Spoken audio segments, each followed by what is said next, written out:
Hi, guys. So, we just watched the VP debate, and we are doing a live reaction from our bedroom. Very professional stuff. Super high tech here, as you can tell, with our bedroom set. This was specially crafted for this debate. No, I want to dive right in. I mean, this was a major, major win for Trump. By the way, if it goes all black, it's because the TV's on in the background. It's our only light right now. Again, like I said, very high tech. Um, this was a major, major win for Trump and Pence. Kamala was just, and I try to be very fair with analyzing this. I'm very upfront with my bias. Obviously, I'm voting for Trump, but if Trump or Pence crash out at one of these debates and they do a terrible job, I'll be the first one to say they did a terrible job. Um, I'm going to switch to a different, like I said, very high tech. I'm going to switch to a different channel so that the light stops changing. Um, so, I would say if they did a terrible job, and that didn't happen tonight. Pence killed it. Did he far surpassed my expectations? That's the first thing I'll say.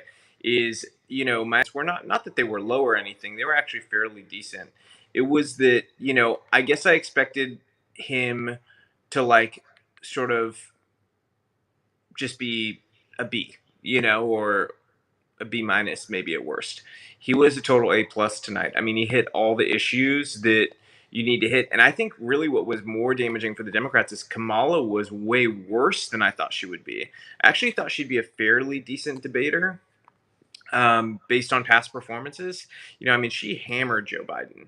And I thought that she'd be capable of hitting certain things, and she really wasn't. She really fell flat. She was I mean, as a woman, how did you feel about all of the smiling and the cackling and Oh the my gosh. like? I Just mean, I didn't think it was possible for somebody to be less likable than, you know, or more unlikable.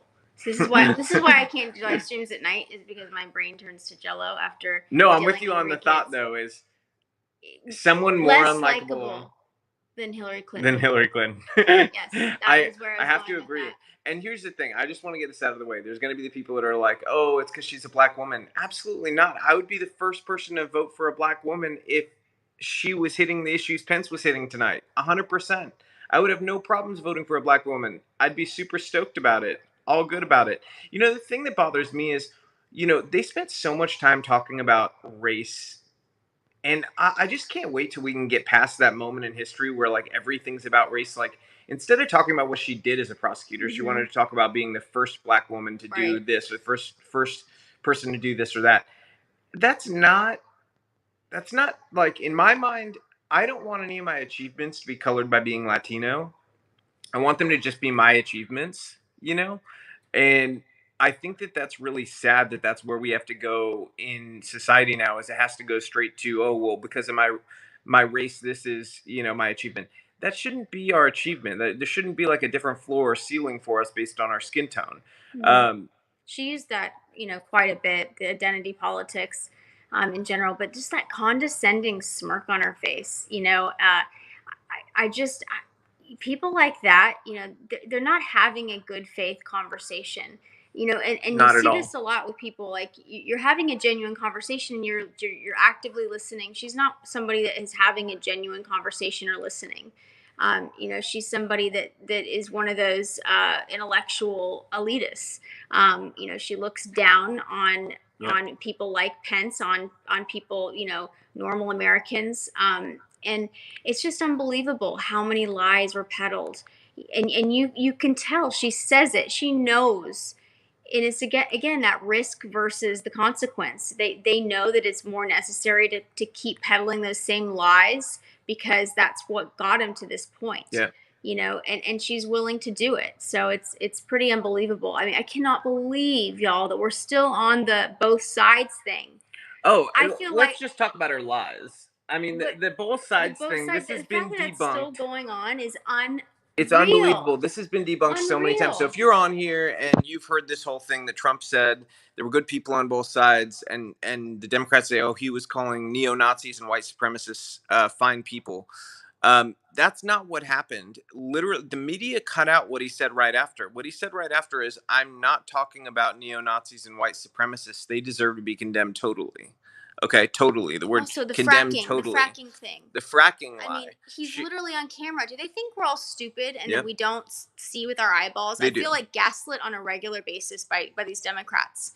They sit there and they think that we just don't know how to observe and think for ourselves, and that if we're watching a video of somebody saying something, that she can just sit up there with her smile, and we're supposed to just We're just supposed be to. Well, confused or I not think I believe. think I think what offends me the most is the condescension of the smile, like because Mhm. like they really think we don't know what's going on. Like when she refuses to answer the court packing question is like what I'm really getting from that is that I think you're so stupid you can't tell what I mean Mhm. by not answering the question. I think you're such an idiot that you can't tell that I'm evading this question. And I'm sorry.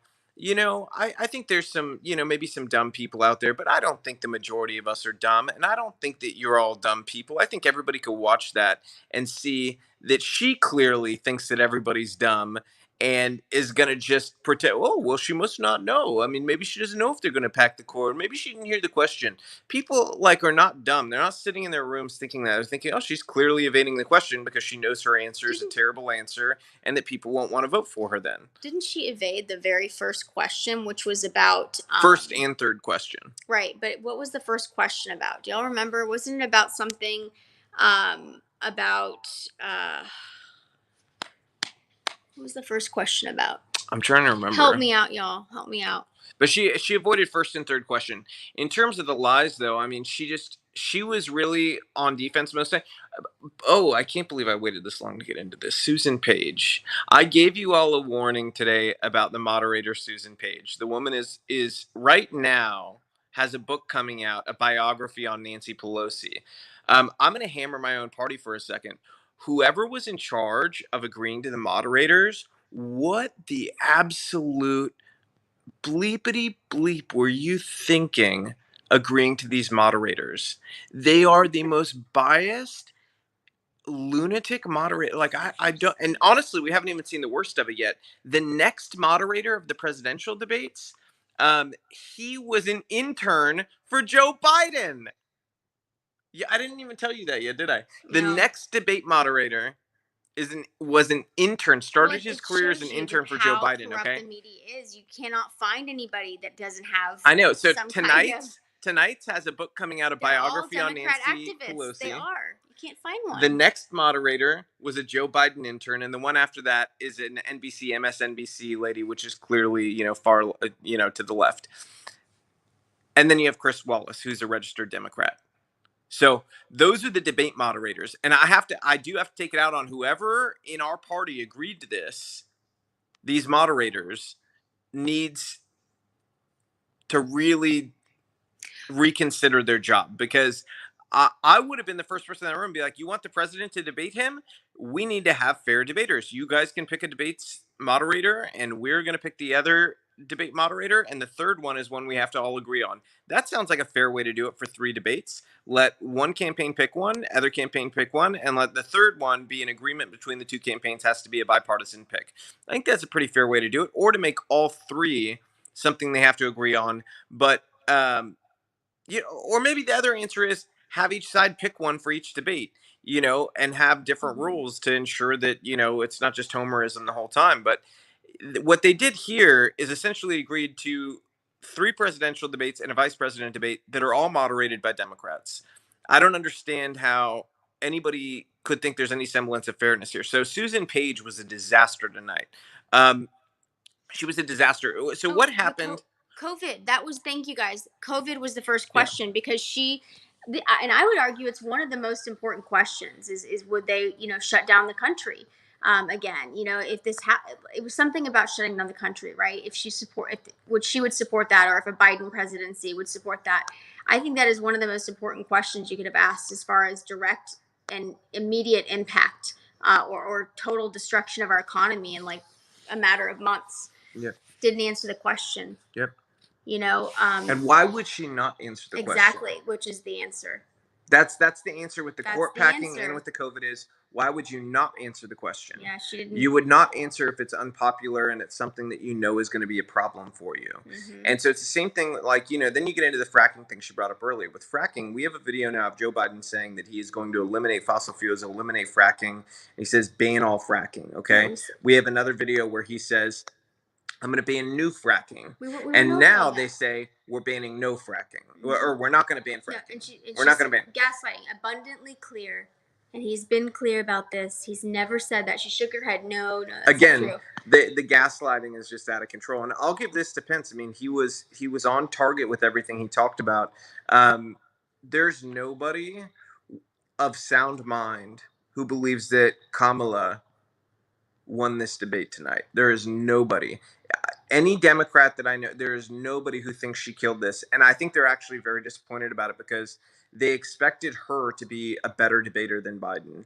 And she was totally off her game. I don't know if she was rattled by the moment or what was going on, but something was up. By the way, so this is streaming to YouTube and Periscope, so we see it in a thing here where we get comments from both. And I see a couple of the YouTubers, or at least one of you guys, are talking about how YouTube suppresses the views. So it's crazy.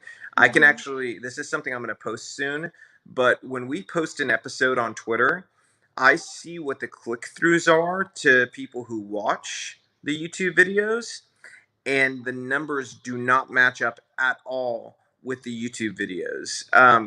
So, it's pretty nuts. I actually reached out to YouTube about it because I'm technically a YouTube partner from before, when I was, it was pretty much because I had a big channel for being a director and directing, big music videos and stuff like that. So I had like a person there. And as soon as I came out about politics, I no longer had an account manager at YouTube anymore. And so now I have like this general person to reach out to. But I reached out to them to be like, hey, what's going on here? Because this doesn't make any sense. So I'll let you guys know what they say. Kamala definitely did not win the debate at all. I mean, I struggled to think. I think probably the only. I mean, is there an area where you feel like she did even slightly okay? I'm sure there is. I think she had a couple of moments where I was like, come on, Pence, talk a little bit faster. Because he kept getting cut off at really important moments where he was starting to hit on something important. So I was kind of hoping he would, wrap up the little moments of empathy and whatnot, to try to get to those points a little faster. And maybe I missed it, but did he hit on the Biden crime bill at all? I feel like that was a no. He should have gone deeper there. He also there. should have gone deeper on the number of people that she up. prosecuted Absolutely. and locked up for Right. things like marijuana, truancy, things like that. She has a really horrible prosecutorial record, and the fact that she would even go up there and talk about criminal justice reform in any way is a joke, because Trump and Biden actually signed into law the First Step Act that actually did real reform. And Tim Scott, a Republican, brought forward a real police reform bill that was, something that was, even people on both sides were saying, okay, this is good stuff. But the Democratic Party, the elected leaders, said, no, we're not doing this. And it was really, they didn't want to give a win to the Trump administration. And to be really honest, they didn't want the riots to end. And that's why they refused to be a part of it. And so the issue, nothing gets solved because the Democrats refused to do anything. Trump was ready to sign that as well. But Kamala, as prosecutor in California, she has a horrible record. I mean, she ignored an innocent man's pleas and kept him in prison. She threw thousands in prison for marijuana. Just ridiculous stuff that is something that you would think somebody who's a progressive would not have allowed to happen. I can tell you something personally that really bothers me too, that people haven't talked about a lot, but Kamala, or Kamala, however you say her name, is for legalization of prostitution.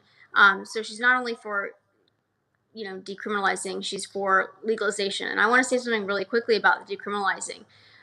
That's one thing I do agree with Democrats on, but for completely different reasons. So they're for decriminalizing prostitution because they want to regulate and normalize sex work.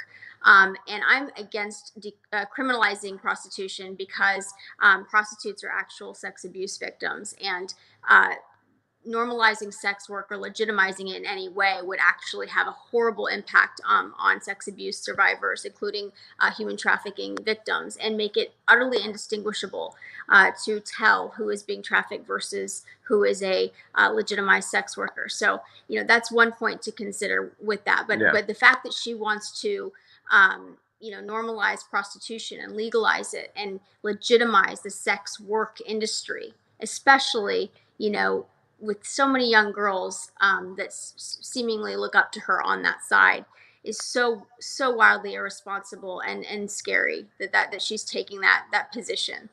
I mean, that's radical. Like America, I mean, we could become like an Amsterdam. They can't even regulate. The mayor of Amsterdam, they cannot regulate the prostitution. You try to regulate it, and it's even worse than before. They can't. They have murders of these prostitutes. 70% of prostitutes are more likely to die at a younger age than the average woman. I mean, I'm not going to go off on a tangent about that, but again, Kamala, the feminist leader, the strong, empowered woman, is not for empowering women. If she's for that, I'll say this too. disgusting. So I want to some of the YouTube comments, that we're talking about the suppression. Just real quick, veer off into that real quick. So yeah, I just want to mention to people who aren't on YouTube, I have 127,000 subscribers on YouTube, over 140 million views or something like that on YouTube, and it says we have 21 live viewers. Like if that doesn't set off some alarm bells, these people are just crazy. Analytics, we have the analytics to show the click through. I mean, we literally how many on Twitter just alone. We'll do a separate thing on this, but it's crazy to me that they get away with this. Except for the fact that this is information, and if this is happening to people like us, imagine what it's happening to. As long as people are seeing it, I'm fine with it. But I think that's the real problem, is they're not actually sending the alerts to subscribers. But anyways, so neither here nor there. But the white supremacy thing is something I want to tackle, because I think that is one area where Trump kind of didn't do as well as he could have done. He did okay. But I think when Kamala went into the whole fine people thing, it would have been really nice if Pence attacked on that, stopped her right then and there. And that's one area where I think it is worth interrupting and saying, look, please don't repeat that disgusting lie about the president and I. They cut out, and damn well that they cut out the next clip of what he said afterwards, which was that I'm not talking about neo-Nazis and white supremacists. They deserve to be condemned totally. And the fact that you would come up here and lie to the American people, knowing that's what the video clip says, because our campaign has let you guys know that you were using it erroneously, is disgusting. And you should apologize to the American people for lying to them about this and framing their president and this administration as a white supremacist one, or one that would stand for this. Beyond that, to again say that the president has not stood against white supremacy, he has come out and forcefully said that he condemns white supremacists more times than any president in American history. There's videos and it's not close. There's videos. It's on my Twitter right now. If you don't believe me, go to twitter.com/Robbie Starbuck. There's a video there. People are just with a mashup of him. Take that as fact. I mean, there's nothing you can do. You can show them a video that they don't want to see it. I mean, it's just and that's a good point you brought up. Trina B, she brings up the fake Atlantic story about Joe Biden on camera calling the military stupid bastards.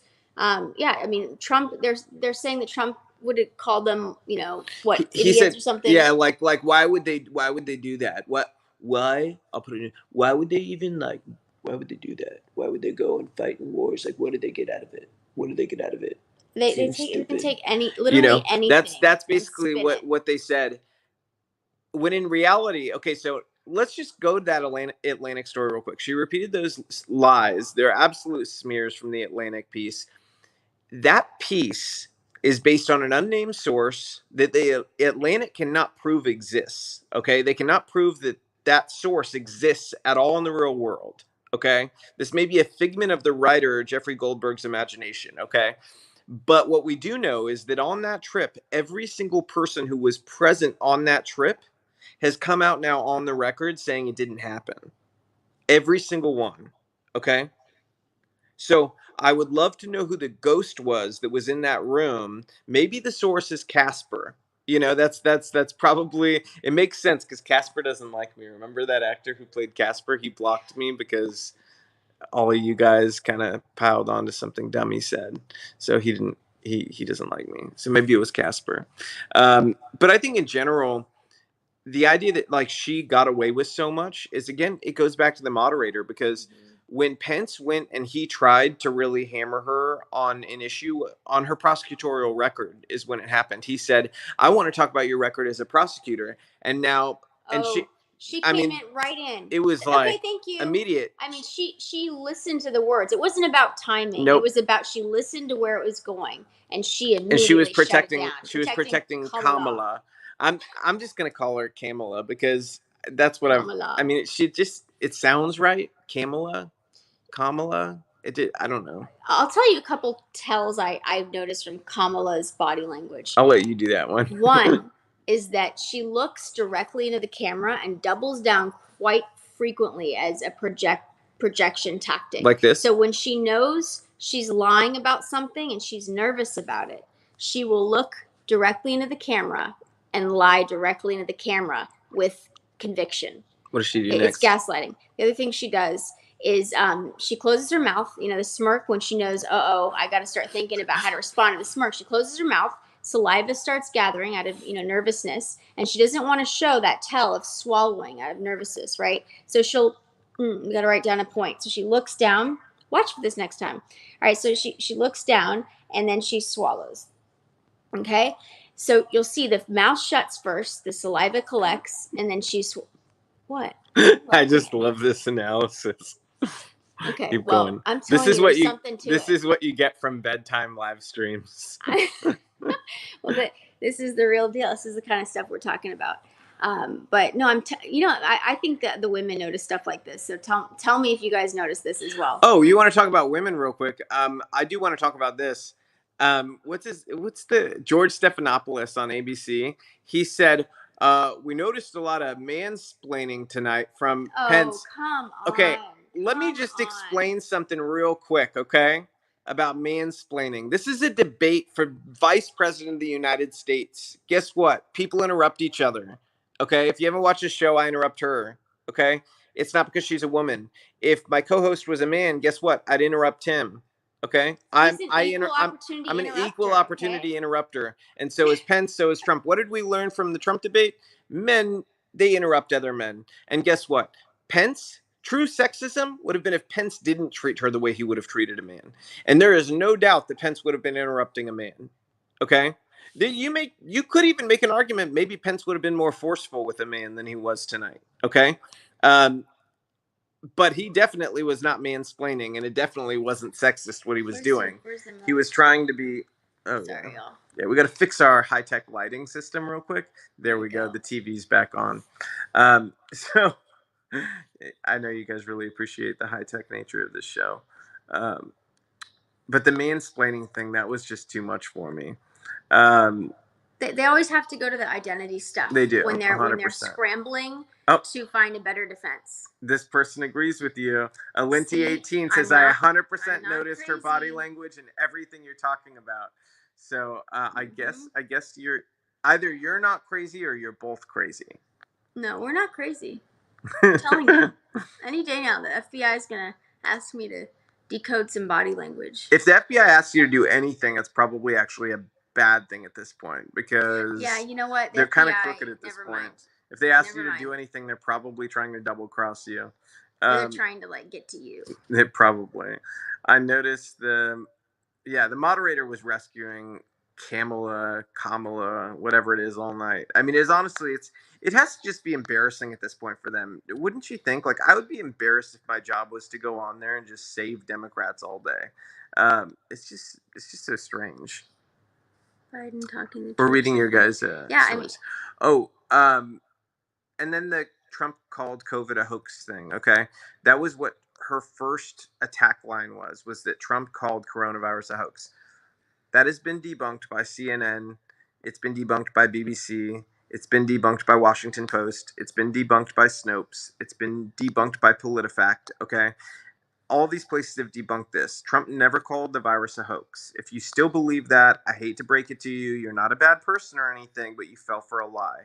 It was an edited video where they cut out the context. What Trump actually said was that the Democrats' attacks on the Trump administration's actions taken over coronavirus was their new hoax. It was in the context of talking about the Russia investigation being their first hoax, and that now with their new attacks on the Trump administration over coronavirus, this was going to be their new hoax, is attacking Trump over perceived, wrongdoings with this, and that was going to be their new thing.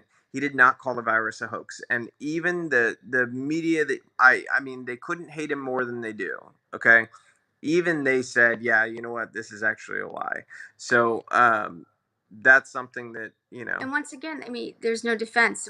Biden called the shutdown, the travel, um, you know, stopping the travel to China. He called it xenophobic. And then you had Nancy Pelosi like, come to Chinatown. I'm with Carpe on this. If you still believe, Carpe Diem said, I'm pretty sure you're still a bad person if you still believe it. Yeah, if you still believe the lie after this, then yeah, you are a bad person. But if you didn't know, you were just misinformed up to this point on what actually happened there with the edited video, then yeah, then so bad person if you didn't know and have just now learned, but you don't care and you still believe it. Good person if you just didn't know, you were misinformed before, and now you've learned and now you know that didn't happen. Good person. But are they even learning? Like, are they even getting the information? Because, it seems like they're only digesting mainstream media, which is all run by these leftist talking points, which they just keep repeating. Well, right? unfortunately, so are they for even the Democrats, exposed? Unfortunately, because all of our stuff is suppressed. The conservative content is suppressed. Unfortunately for the Democrats, we do break through, because I mean, think about the number of people who write in, like saying like, "Thank you so much." Yeah, but like, those I people voted are Democrat seeking. and blah Those blah people blah. have to seek But us they out. weren't seeking though. In a lot of cases, they weren't. In a lot of cases, I many cases, think they you're wrong weren't. about They were that. just like reading trending topics and stuff like that. I think that people who are reading are seeking. The people that are looking for even opposing views to understand, they have some hope left, because they're I do think it's a smaller block of people now than it was maybe 2 years ago, because like the number of people who have sincerely not made up their mind, I think, is a lot smaller than people think. Right now. Mm-hmm. I think maybe in an election 10 years ago, maybe not. What do you think of those new polls right now? I don't think that the new polls. I don't think that. You don't think that what? I don't think the polls the ones that I posted. Oh, okay. Those ones? Yeah. Yeah. I mean, I haven't seen them yet. Let's see. I'm reading your guys' comments real quick. Somebody was asking. What do you expect from the town hall? I do think that Trump will not be as on the attack during the town hall, because that's sort of an environment where you're speaking more to the voter than you are to the moderator. So if the moderator, I think the moderator is going to try to steer terrible questions to Trump, and I do think that don't put it past them to plant people in the audience, because that's what they've done. They just did it recently at a town hall where they said they were undecided voters, and then a story broke right afterwards that the people were Biden supporters and had posted about it on social media, but the network lied about it and they placed them there and said they were undecided. So don't be surprised they do that same thing where they know. MSNBC just did it for a Biden thing where they said it was an undecided voter for Biden, when they'd actually had that same undecided voter on previously months before as part of a Biden support interview, because he supported Biden. So right. I mean, you can't trust any of their sets. I would actually love to take this on. Where is the $440 million from Educated One? By the way, did Pence even get a chance to counter that? I'm pretty sure that the question was switched up. So yeah, it was switched up. So that was important. I just want to make sure we're referring to the same thing. She called him said he's in debt, and that basically his decisions I can handle that. So if you actually know anything about debt, you have to understand how debt is leveraged. That's an important thing. So, sorry, Lane, fixing the lighting system real quick. You're gonna have to do better than that. There you go. I Pause. don't Pause. watch TV. Pause. I don't even know how Pause. There we go. I Now don't we even know have how light to on. use a remote. Now we have light Okay. on our face again. Okay, so the 440 million, you have to understand how debt is leveraged. Okay, so there's good debt and there's bad debt. Bad debt is when you have less assets, and whether it's buildings or actual liquid cash, whatever it is, when you have less than that than you do of what you owe. Okay, that's the kind of debt that you don't want to have. Good debt is when your assets are under leveraged, so you have much more in value in your assets than you do in what you owe. So, for instance, one of those loans of the 440 million is worth about $100 million. You can look this up; it's all public record. That $100 million is actually very, very good loan, because what that is producing for in terms of its asset is one of the buildings, and that building overproduces in terms of rent. So you could actually end up not only paying off that loan, but making money off that loan as a product of how it's set up. So this is something that we've actually explained in a really long thread before on how debt works, but maybe we should do like a setup video that has graphics and all that stuff to explain the whole thing on how owning a property, taking a loan on it can actually be advantageous because you keep open liquid cash flow and you can actually end up producing off of, based off that money. So it's not a negative. It's something you have to understand in business and real estate, how you leverage loans to your benefit. Mm-hmm. And there's a reason why the richest people in the world still use loans, because you can leverage your loans against your assets to open up space to do other things. So it's not a bad question for an uneducated person. Ironically, their name's Educated One, but for an uneducated person on real estate, it's actually a very good question, or in development, because it seems sort of odd. This seems like a lot of money for a loan, but in development, it's really not, especially in terms of the fact that his assets do far outweigh his what he owes. Well, So that's the first thing you want to look for. If Trump owned, you know, 440 million or 600 million in properties, then you would look at things very differently. If those properties were properties and they didn't produce income, you would have a lot of worries about why it was that he had such a terrible differential, a ratio. They call it a debt to asset ratio. But in this case, that's not the case. So that's not a that worry would that have you been really a have to good have. point to to add to the fact that he is, I think one of the first presidents to not take a salary. Not to mention he was way more wealthy before he came into office Than he and is has now. lost money. So the Yeah. insinuation that he's somehow in debt, or hurting for money, or would have to make compromising decisions based on his financial state or something. I mean, it's completely just illogical. It doesn't make any sense. So So I, that I doesn't do make want to any handle this sense. because you know me, I'm a sucker for trolls. Educated One We said, are. "Why won't any bank loan?" You meant to say loan, so they should reteach you in whatever bot farm you're from. It's loan, not load. Trump money other than Deutsche Bank, which, by the way, you misspelled Deutsch too because you don't know what you're talking about. Because Trump has loans from plenty of other banks. He does have loans from Deutsche Bank. Deutsche Bank is one of the bigger places to go for large development loans. So it actually makes sense that he went there. There's plenty of banks to go to. He's had loans from all different kinds of banks.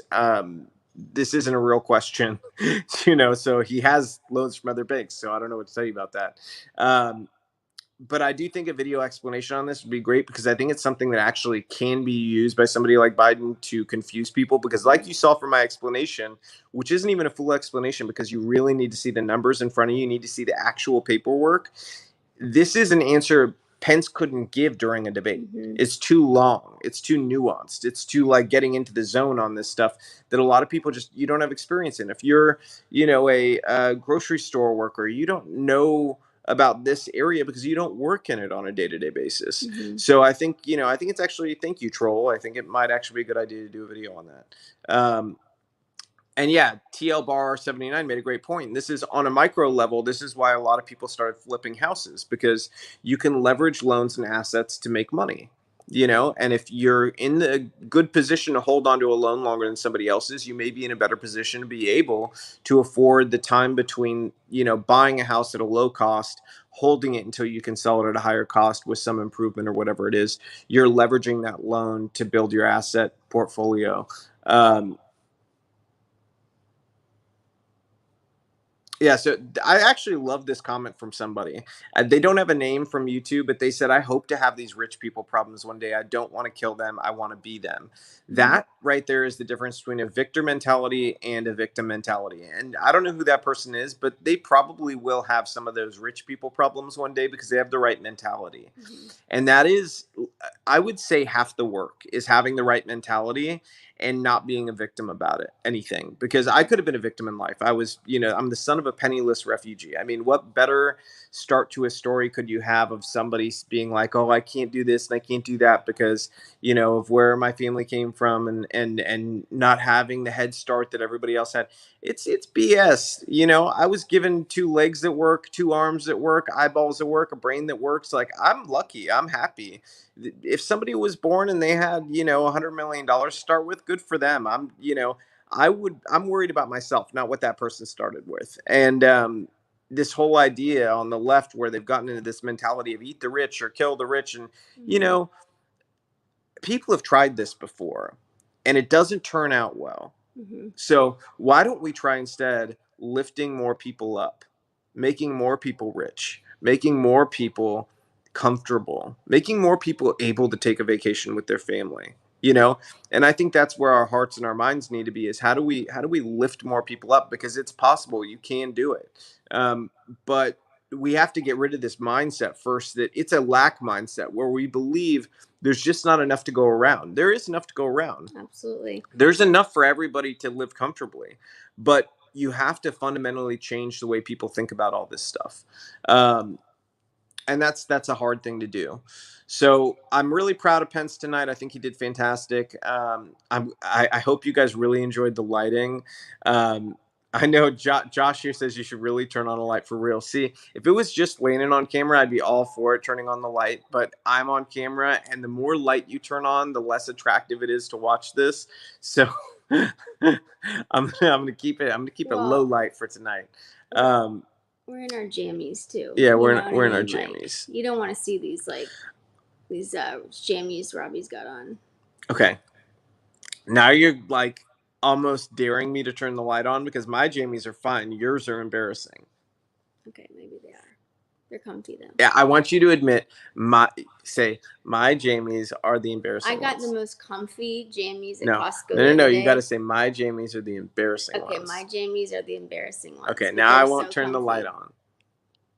But you do have to get us on something that is actually bright, because this is a terrible amount of light. I don't even know how I'm changing the channel. I'm trying to get us on a bright channel. Oh, okay, Jimmy we're Fallon, still here. Great job. Okay, I wasn't trying to turn Jimmy Fallon, whatever his name is. Famlin. Okay, there we go. This should be consistent. You go to HLN, it should be consistent. They're just sitting there selling you stuff. So got a pretty consistent light now. All right, let's see here. They really, I think this was an important one for them tonight, to try to get Pence to trip up, because they know that, things with Joe and Trump, the dynamic is not going to change. Trump is the dominator. He's going to dominate whatever they do. I think that the next one, the town hall, has the potential to be either the best one for Trump or the worst one for Trump. And the way I'd explain that is that if they really pack that crowd with people who are adversarial and they plant questions, and those questions are questions that he has not prepared enough for to answer in a way that is emotionally connective to, especially we got to be real about this, to women, because that's the one group where he's a tiny bit, he's underperforming. He's not where we want him to be. We want him to be doing better with women. And I think a large part of that is communication. It's kind of like relationships. If you have a great guy but he doesn't communicate, it doesn't always make for a good relationship. And I think that that's one thing that female voters, more so than male voters, desire and deserve to have more of, is just more clear communication. And I think sometimes they don't feel like they get that. That's what I've seen from talking to voters who were genuinely on the fences, like they don't feel communicated to. And so I think that in the way that they want to be. And I think that, the town hall has the potential to do that or to magnify that. So I think the town hall is probably the most important debate because you kind of got to see, it's really a toss up how it goes. And you got to add in all of the craziness with COVID on top of it, that's going to be his 14th day from the next debate will be his 14th day from when he was diagnosed with COVID. So it's going to be his coming out basically of COVID in my mind. I doubt he's going to come out before that and do campaign events, but I think that'll be the day he does. And I think the 750, who was that? Was that Will that brought that up? I think it was Will Aldridge here. Somebody brought up the 750 that, Democrats say, oh, Trump paid $750 in taxes. So that's, again, people who don't know how tax works. With really rich people, especially developers, they pay an estimated tax at the beginning of the year. Trump paid millions each year in the estimated tax, and that's not counting the sales tax he contributes to. That's not counting the taxes and the employees that he hires and what they contribute to. Mm-hmm. It's not counting any of these other taxes. There's development taxes. There's all kinds of taxes that you can't imagine. But on the actual federal taxes, that estimated tax is like a prepayment. So to say he paid $750 is just not true. It's not accurate. I think we're Educated One said if Trump is COVID positive, there will not be a debate. So that's also incorrect. People with COVID in many cases are testing positive for 3 months. That's according to the CDC. The CDC also says that after those 14 days, that really the barometer for when to be around people, the CDC guidelines, is that after 10 days, if you've been fever free for 24 hours, it's fine to be around people. That's a CDC guideline. And they actually notate in there that you may still be testing positive for the virus for up to 3 months. So again, I'm happy to educate you, educated one. I'm glad that you have so many questions tonight. This isn't going very well for you. Let's see. I think at least we don't have anybody calling us racist names. Yeah, stuff, I mean that's nice. I've only been called like a couple names today. That's actually pretty good for me. Yeah, and ever since I don't know, after the article that you wrote going after Soros, the death threats have really died down. So that's another positive. So Coog sauce, that was a good point. I don't know what that means. So if that's offensive to anybody, I'm sorry. It sounds like that name might be like I don't know. I'm thinking it's sports related, like there's that team, they call them the Cougs. I think it's is it Washington? Maybe. Or no, it's Houston. It's Houston, right? Okay. Yeah. Anyways, so you'll have to correct me. I probably sound really stupid about that. It's a sports thing, I think, though. When are y'all having an event in Houston? We were just talking about an event in Houston and in Dallas today.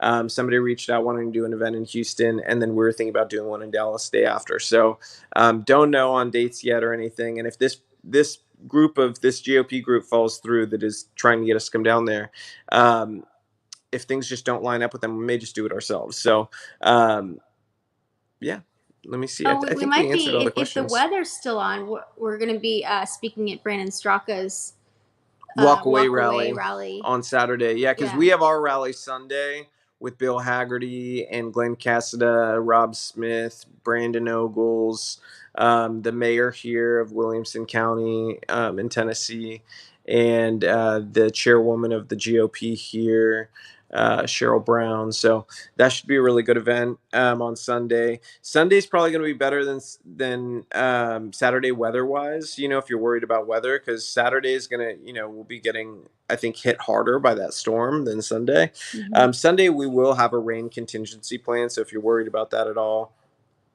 we'll have something. We may move indoors or have tents. I prefer tents and staying outside. It's just better, I think, in this environment and everything, better to be outside. But yeah, I think we answered everybody's questions. Mm-hmm. Am I wearing computer glasses? No. So I have astigmatism, but I'm getting LASIK soon, so that should be fun. And then I won't have to wear glasses anymore.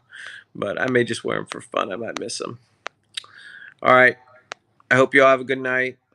See you guys soon. We'll have I don't know if I can announce that one yet. So we have some cool shows coming up soon though. All right, talk to you guys soon. Bye y'all. Bye. Have a good night. I gotta find the button to end it. There we go.